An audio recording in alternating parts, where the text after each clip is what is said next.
Olá, meus amigos do Brasil, tudo bem por aí? Estamos chegando com o nosso Visão Geral de hoje. Você sabe, Visão Geral, uma visão diferente no seu dia a dia, sempre com entrevistas interessantes e personalidades importantes aqui comigo. Meu amigo, quando família e escola educam com os mesmos critérios, as diferenças entre os dois ambientes se reduzem e quem ganha é a criança. Se o mundo é uma escola, a família é uma sala de aula, onde aprendemos a amar. Vou conversar com Sandra Aparecida Coelho, coordenadora pedagógica. Eu tenho certeza que vai ser uma entrevista muito educativa. Tudo bem? Obrigada.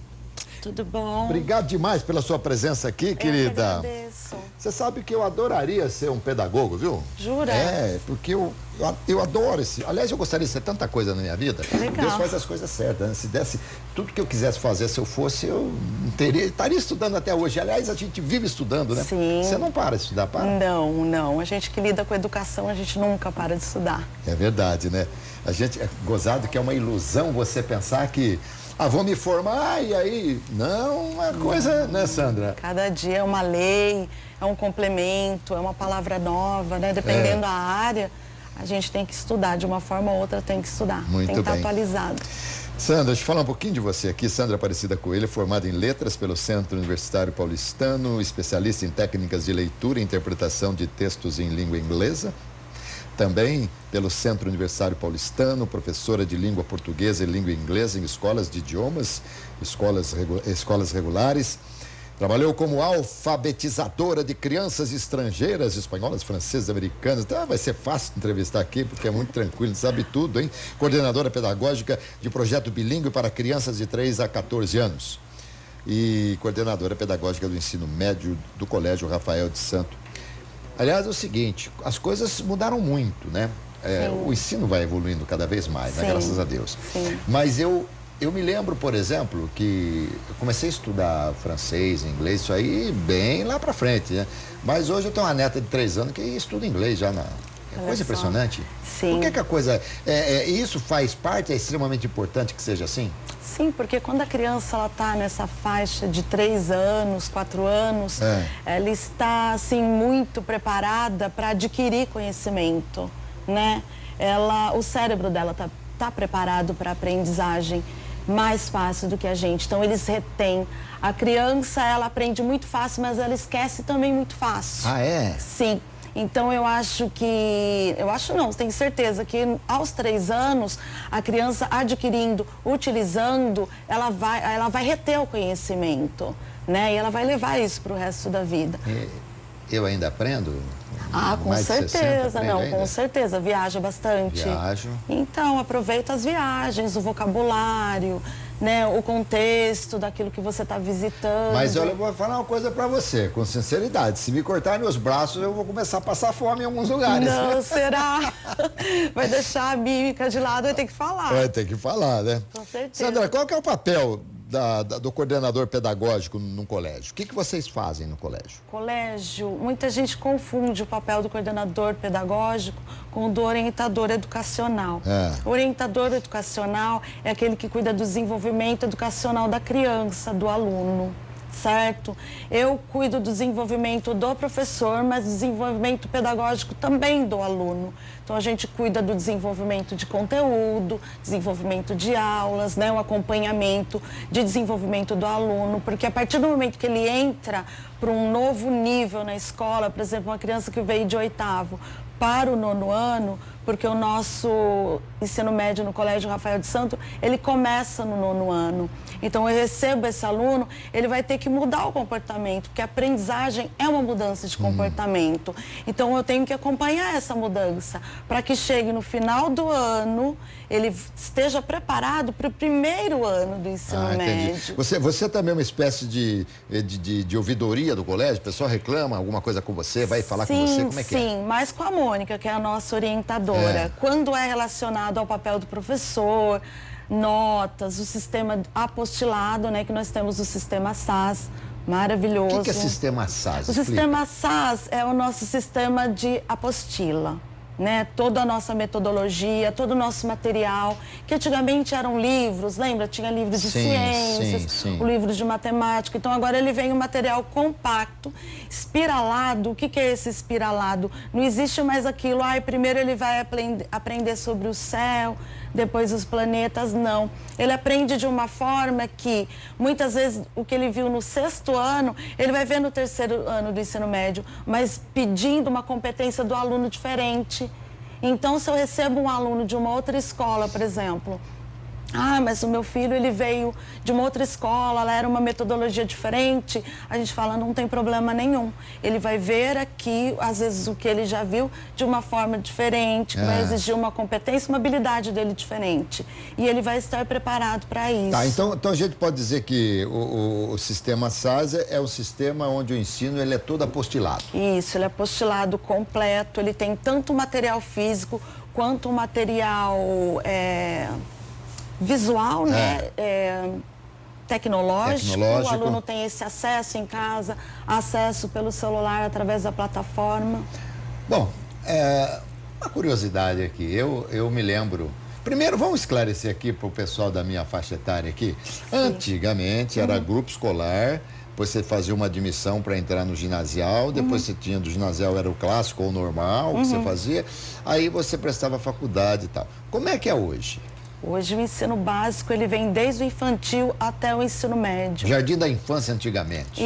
Isso, então a criança entra lá no jardim, né? E lá ele vai ser somente alfabetizado no 1º ano. Hoje em dia ele é alfabetizado com 5 anos.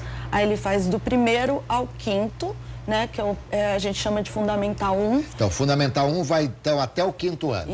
Isso, Fundamental 2... Que correspondia ao grupo escolar antigamente. Isso, antigamente a gente entrava na 1ª série, fazia até a 4ª série. Isso. Aí a gente ia para a 5ª série, aquele monte de professores. Isso e tal. Né? Isso. Tinha um processo antigamente de admissão. Não sei se você não se lembra disso, mas tinha um processo de admissão, porque eu estudei em colégio público, né? Então, você saía do grupo escolar, tinha que prestar meio que um vestibular para você entrar, mas era uma coisinha assim e tal, normalmente o pessoal entrava e tal, mas tinha esse processo de admissão. Aí depois era a 1ª série, 2ª série, 3ª até a 4ª série. Isso. Que corresponde hoje a quê? A 4ª série hoje é 5º ano. A nossa antiga 5ª série hoje é o 6º ano. Então, na nossa escola, eles vêm da escola Vivendo Aprendendo do 5º ano. A gente faz um processo de integração, as escolas vão lá, as crianças vão lá, conhecer a escola, conhecem os professores, vem a dinâmica de como funciona, né? Para poder chegar no ano seguinte, no 6º ano, preparado, já reconhecendo como vai ser né, o processo. Mas, por exemplo, o aluno que vai prestar um vestibular, ele encerrou o quê? A 8ª série? Não, ele terminou o 3º ano. Então, vamos lá. Até o 5º ano, ele é ensino fundamental 1. Isso. Depois ele vai de 6º ano ao 9º, ensino fundamental 2. Na nossa escola, no Colégio Rafael de Santo, o nosso 9º já pertence ao ensino médio. Então, ele faz conosco o 9º, o 1º, o 2º e o 3º. Que correspondia ao antigo científico, isso, colegial, normal, aquela coisa toda. Isso. Muito bem. Então, na verdade, o que mudou foi a nomenclatura, mas o tempo de estudo continua sendo o mesmo. Continua sendo o mesmo. Tá, muito bem. Bom, hoje, quando está chegando época de novo ano, de início de trabalho, de prestar vestibular... O aluno, como é que como era antigamente? Ainda dá aquele frio na barriga? Ainda dá aquela ansiedade? Sim, com certeza. Hoje em dia, o preparo para o vestibular, ele começa bem antes. Né? Porque já tem crianças sabendo o que eles vão fazer, tem crianças que ainda não sabem o que vão prestar, mas eles já têm um encaminhamento de preparo, porque hoje em dia nós temos o Enem. Né? Perfeito. Isso, então a criança, eu chamo de criança, né? Os de 17 anos. Do 3º ano, ele já vai sendo preparado desde o 2º ano, né? Com os simulados do 3º ano, né? Para o Enem. Então, com esse preparo para o Enem, ele já começa a se acostumar à situação. Como eu me porto no vestibular, como eu me porto no Enem, que eu tenho que levar só a caneta preta, o tempo que eu fico... Já vai se adaptando a tudo. Isso. E essa nota do Enem tem valor? Tem valor. Tem valor, dependendo da faculdade, o curso que ele escolher. Hoje em dia as faculdades utilizam isso ao invés do vestibular ou o vestibular e a nota do Enem. Vocês, enquanto coordenadores, vocês são meio que às vezes, fazem às vezes até o papel de psicólogo, no sentido de ajudar os alunos, porque você está lidando aí com tantas e tantas gente, não é isso? Sim, sim. É um acolhimento, né? Quando a gente vê aquela sala com 35 alunos, com 30 ou com 20, você é o professor, você está ali na frente, ou você é o coordenador, ou o diretor, você está na frente conduzindo aquele monte de crianças. Só que a gente tem que pensar que cada criança é uma pessoa. Então é isso que a gente procura ter do aluno, personalizar, a gente sabe o nome de cada aluno. Que legal. Pra gente Há dar essa quanto tempo você está no colégio, Rafael de Eu Santos? entrei em 2006. 2006. Isso. Entrei como claro professora que você de inglês. trabalha lá, você conhece muito mais do que eu, mas eu conheço o Rafael de Santos, aliás, desde do grupo Vivendo e Aprendendo, desde o berçário dele. Eu vi nascer a faculdade Escamp, entendeu? Muito legal. Eu tenho um bom relacionamento lá com o Juca, com o Tato, com Seviana, com Dona Maria José, seu Roberto, enfim, todo aquele pessoal. Eu conheço muito bem a história deles. É uma história, é uma família dedicada à educação, né? A Dona Maria José, enérgica, muito enérgica, mas tem que ser, afinal de contas, né? Está preparando as pessoas para o futuro. Então eu tenho um estreito relacionamento com as coisas do Rafael de Santos. De vez em quando vou lá fazer uma palestrazinha que me pede, vou lá, falo alguma coisa. Muito legal, gosto muito de lá. Bom, hoje as escolas precisam ter atrativos, porque é o seguinte, não é fácil, não só pela própria concorrência, mas o próprio nome em si, escola, você já determina que tem que ter rigidez, tem que ter cumprimento, tem que ter uma série de coisas. E a criança hoje, se ela puder ficar no parquinho, ele prefere ficar no parquinho. Com certeza. Então, o que as escolas fazem hoje para atrair os alunos? Olha, sabe que é uma pergunta, sim, maravilhosa, porque a gente já tem, né, segundo o ECA, a obrigatoriedade de ir para a escola, quando você é criança. Então, ele sabe que ele tem que ir para a escola. O que a gente faz, eu acho que vem, assim, até das pessoas que trabalham no Rafael de Santos. Para mim é muito prazeroso trabalhar lá, é muito gostoso e as crianças gostam muito de lá. Eu acho que é um ambiente gostoso, um ambiente em que ele é conhecido como pessoa, pelo nome. É uma escola que inteligente toda criança mas nós queremos que a criança tenha sabedoria para lidar com o problema dela do dia a dia, que ela saiba resolver um problema, que ela tenha um problema particular que seja, mas que a nossa escola tenha essa formação humana, esse acolhimento. Eu acho que isso faz a diferença dele querer ir para o Rafael de Santos. E vocês profissionais da área da educação, há reuniões, associações de vocês, assim, no sentido não só de priorizar esse ou aquele colégio, não, mas de uma maneira geral, para tratar da educação. Vocês se reúnem sempre para modernizar, para trazer coisas melhores para a educação? Sim, nós temos reuniões pedagógicas semanais, nós temos capacitação de professores, agora com a BNCC nós temos muito cursos de capacitação. Fora isso, nós temos sempre aquela coisa da mudança, né? De sempre querer uma inovação, do professor estar correndo atrás de melhorar, né? A gente tem essas reuniões pedagógicas para isso, para acompanhar, porque você falou não só da concorrência, mas pensar no melhor para o aluno. Melhor para o aluno, com certeza. O Sandra, quando garoto, né? Quando ia para a escola, tal... no ginásio, a gente tinha aulas de história, por exemplo. Então, a gente estudava os presidentes do Brasil, essa coisa toda e tal. Hoje, essas crianças estão estudando o que nós estamos vivendo já? Já faz parte dos estudos? Porque quando eu comecei a estudar, a gente começou a estudar Marechal Deodoro da Fonseca, Floriano Peixoto, e por aí afora, aqueles presidentes antigos e tal. Hoje, o ensino de história vem muito mais para as coisas da atualidade ou ainda se busca tudo lá no passado? Sim, história, né? A história, toda vez a gente fala em história, a gente pensa somente no passado. Mas é bem curioso como algumas coisas se repetem, né? Então, como eu falei, o nosso material ele é bem espiralado. Então, em vários momentos, em vários níveis de estudo, eles vão sempre voltar em algum ponto em comum que eles já viram, mas de uma forma diferente. Então, o professor sempre ele faz um contraste com o que está acontecendo na atualidade. Porque eu acredito que você ensinar preparar o aluno para viver a realidade. Então, contextualizar a aula. Quando você vai dar uma aula de história, você vai falar sobre, por exemplo, a primeira Constituição, o que ela dizia. Olha, de 88 foi nosso auge, né? Trouxe vários direitos para a gente, vamos trabalhar isso. Os professores, eles sempre buscam isso. Interessante é o seguinte, né? Que eu começo a pensar um pouquinho mais lá para frente, se Deus me permitir, poder conversar com a minha neta e ela tá, de repente, estudando. Olha, avô, você sabia que o Collor foi impeachmentado? Ah, minha neta, eu sei a história toda. Quer dizer, vou poder contar a história. Realidade. É interessante viu. Isso, né? Isso é legal. Muito legal. É muito legal. Sandra, eu ouço muito, falo muito, sou adepto daqueles que pensam que educação se tem em casa e ensinamento se tem na escola. É isso mesmo? Como é que é? Então, a gente sempre fala, né? Educação vem de casa, a escola você vem para estudar. O papel da família é extremamente importante, né? A família, ela tem que ser parceira da escola.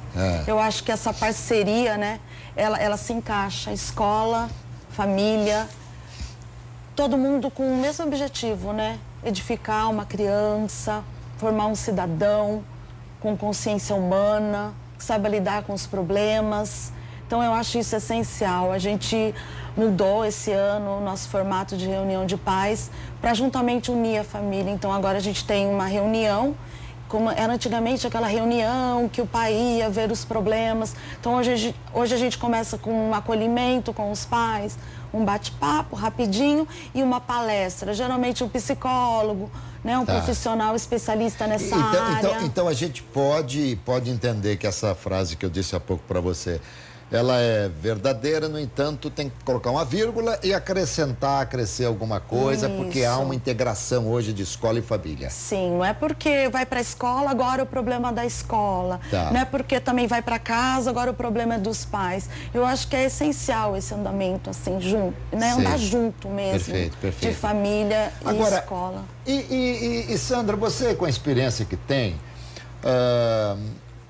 como lidar, por exemplo, com, de repente, alguma profissão que o filho queira seguir, mas o pai acha que não deve, ou, por outro lado, uma profissão que o pai queira que o filho siga, no entanto, ele não quer seguir? Como lidar com isso? Olha, bem difícil, né? A gente até se coloca no lugar do aluno de 17 anos, que muitas vezes ele não sabe o que fazer. Ou ele sabe desde pequenininho, ou ele escolheu agora. Então, tem diferenças ali. Mas nessa situação, eu me encontrei com uma aluna esses dias, nós fizemos o trote, né? O terceiro ano tem trote, tem um dia que eles vêm vestidos em determinado tema, eles vieram com o tema de profissões. Aí tinha uma aluna toda linda, vestida com uma roupa medieval. Eu falei, mas espera aí, que profissão é essa? Então ela me disse, professora, eles me chamam de professora, eu queria ser atriz. Eu falei, mas que eu saiba, não é isso que você vai prestar. Ela, então, mas é que, na verdade, isso não vai me dar dinheiro, então eu prefiro fazer outra coisa. Então, tem isso também. Às vezes, o pai, ele vê no aluno, no filho dele, não faça essa profissão, você não vai ser feliz. Então, às vezes é por bem, só que acaba passando por cima do talento do filho, da vontade do filho. E vocês intervêm nesse caso, não? Sim, nós temos todo esse direcionamento, conversas. Nós tivemos no começo do ano uma semana de profissões com palestras, com diversos profissionais, para que eles consigam, né, entender o que é cada profissão, para que eles consigam ter essa visão do que é a realidade. Né? Mas às vezes tem esse conflito, sim, e a gente fica naquilo, olha, procure fazer aquilo que você gosta, porque é melhor você, se o seu pai está pensando, por exemplo, falar com a família também, né, que isso não vai te dar dinheiro, mas é melhor você receber pouco fazendo o que você gosta do que receber muito fazendo o que você não gosta. Mas isso é tudo muito relativo, né, Sandra? Porque é o seguinte, eu confesso a você, sem citar nomes, claro. Eu conheço médicos que não estão bem de vida, engenheiros que não estão bem de vida. No entanto, pessoas, radialistas que estão milionários. Isso, né? isso. Então, não é o caso aqui, evidentemente, mas é o seguinte, cada profissão, primeiro, que uma vez um compositor chamado Caetano Veloso disse numa das músicas, cada um sabe a dor e a delícia de ser o que é. Isso. Entendeu? Então, e outra, a satisfação de você fazer aquilo que gosta é um prazer, diriam os narradores, inenarrável. Sim, sim. E quando eles falam com prazer, assim. E ver essa aluna falando, eu queria ser atriz. Eu passei a olhar essa aluna de uma forma diferente. E ver, poxa, ela tem um talento mesmo, né? Vamos incentivar isso. Né? E às vezes o pai também precisa que o filho demonstre, né, isso, para que ele veja também com outro olhar. Tá, vamos lá. Vestibular. Não é fácil você preparar um aluno para o vestibular sobre vários ângulos. O aspecto da educação, né, o aspecto do conhecimento, o aspecto emocional. É como no futebol, às vezes o treinador precisa saber o tanto quanto ele pode pilhar um determinado jogador para não passar do limite. Como é que é esse termômetro? Como é que vocês trabalham com isso? Como é que vocês orientam para as famílias? O que a gente orienta não a intensidade, aquela coisa, fiquei até 3 horas da manhã estudando, passei final de semana, não fiz nada. Não a intensidade de estudo, mas a regularidade. Mantenha uma rotina de estudos, né? Todos os dias, faz o seu controle. A Mônica, nossa orientadora educacional, ela faz todo um plano de estudo com eles, com horários, para que ele também tenha, entre um momento de estudo e outro, um momento de relaxamento, ouvir uma música, ficar no WhatsApp, né, que eles não querem sair nunca. Lidar com isso. Então, não a intensidade, mas a regularidade. E você falou no WhatsApp, eles usam em sala de aula? Então, se deixar, a gente não dá aula, né? Porque hoje em dia o mundo está na mão deles, né? A conversa, o grupo social, os amigos, eles estão tudo ali dentro da rede. Não vive sem mais. Não vive sem. Mas nós temos a própria plataforma SAS, que é o nosso sistema de ensino, eles têm ali no celular. E o professor, quando ele está fazendo um debate, uma pesquisa, ele utiliza aquilo. Porque é um meio muito legal. Por exemplo, você pede uma pesquisa em casa, ele vai pegar, copiar e colar. E no WhatsApp ali na hora, ele vai pesquisar junto com o professor, ele vai olhar isso, aquilo, então você está usando aquilo. Em benefício do aprendizado. Isso. Agora, não existe aquele, por exemplo, que você vai, como você vai ao cinema, ao teatro, por favor, desligue seus celulares que vai começar a aula. Isso não existe, né? Existe. Ô, professora chata, é assim que eles falam? Sim, aquela coisa, sempre eu estar no bolso, a gente pede para guardar, tem todo aquele esquema. Mas eles são resistentes, é uma coisa do adolescente mesmo, né? Às vezes deixa na carteira e a gente pede para guardar. Não deixe em cima da carteira. Você é muito nova, você não é de consultar a enciclopédia Barça, entendeu? Já fui. Eu vou dizer. E olha, era um status quem tinha a Barça. Sim. Tinha aquele livro anual da Barça, que era uma coisa assim maravilhosa. Eu adorava ver aquilo lá. Hoje, com a tecnologia, ficou mais fácil ministrar aulas ou ficou mais difícil?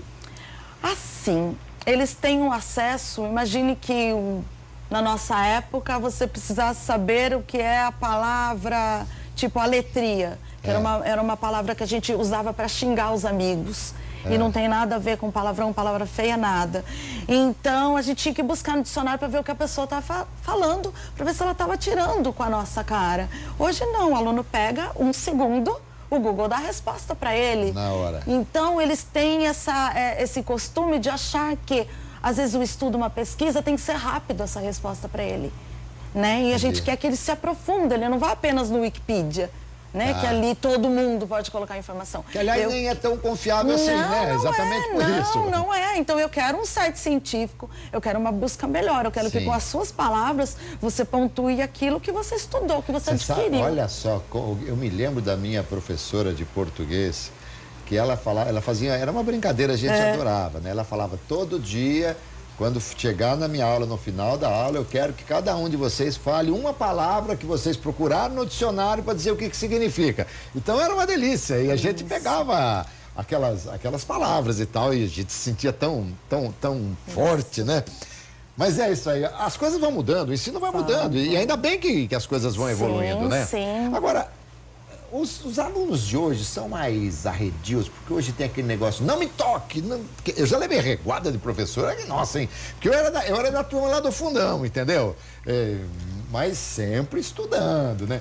Mas eu era da turma lá do fundão, aquela coisa, e vou te contar, já fiquei com cada marca de reguada no braço, que hoje não vão fazer isso jamais, né? Não. Hoje, eu acho que nunca deveriam ter feito isso. Mas eu levei umas, né? Então eu vou reclamar com a dona Maria Amélia, viu? Isso, volta lá que... Eu não sei se eu volto lá ou se a gente se encontra mais pra frente, lá em cima. Isso.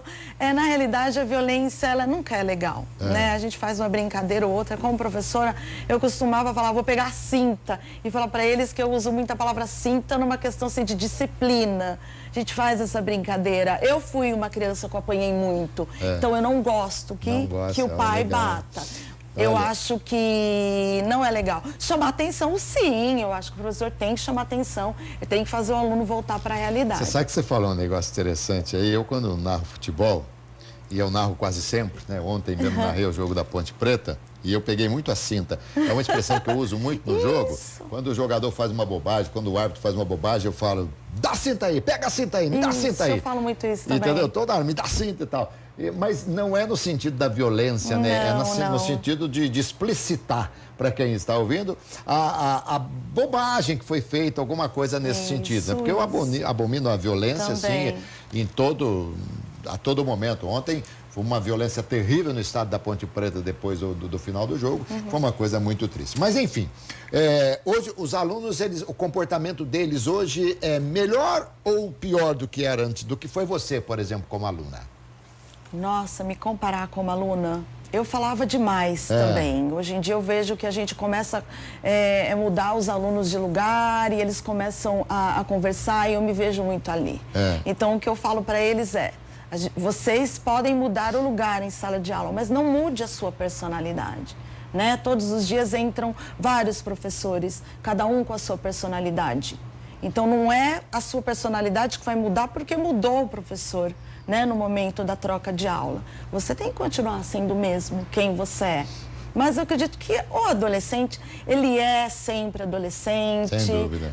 Tem seus como conflitos sempre foi, e tal. Sim. Sandra, nós estamos em cima da hora, nós temos 1 minutinho e 15 segundos para acabar, mas só para finalizar, há ainda uma diferença acentuada do ensino pago para o ensino público? Eu acho que sim, infelizmente. Infelizmente, assim, de tudo. Tanto de família, lembra que eu falei, a gente pontua muito, né, nesse contato de família e escola. Eu acho que tudo. Tem uma diferença, sim, infelizmente. Sandra Aparecida Coelho, se eu estivesse no Japão, eu iria reverenciá-la, porque lá o professor é reverenciado. Eu a reverencio aqui mesmo. Obrigada. Muito obrigado pelo seu carinho, Obrigada muito obrigado pela sua entrevista. Foi muito ótimo obrigada. falar contigo. Obrigada. Leve um abraço a todo o pessoal lá do Rafael dos Santos, meus amigos, Juca, Tato, né, Seviana, a dona Maria José, o seu Roberto e a Michele, que é quem mantém contato com a gente sempre aqui, tá bom? Obrigada. Meus amigos, foi uma delícia falar com a Sandra aqui. Espero que vocês tenham gostado também. E não se esqueçam que às 7 horas da noite tem o RF Esporte Clube sempre, hein? Tá bom? Obrigado, espero todos vocês. Até mais.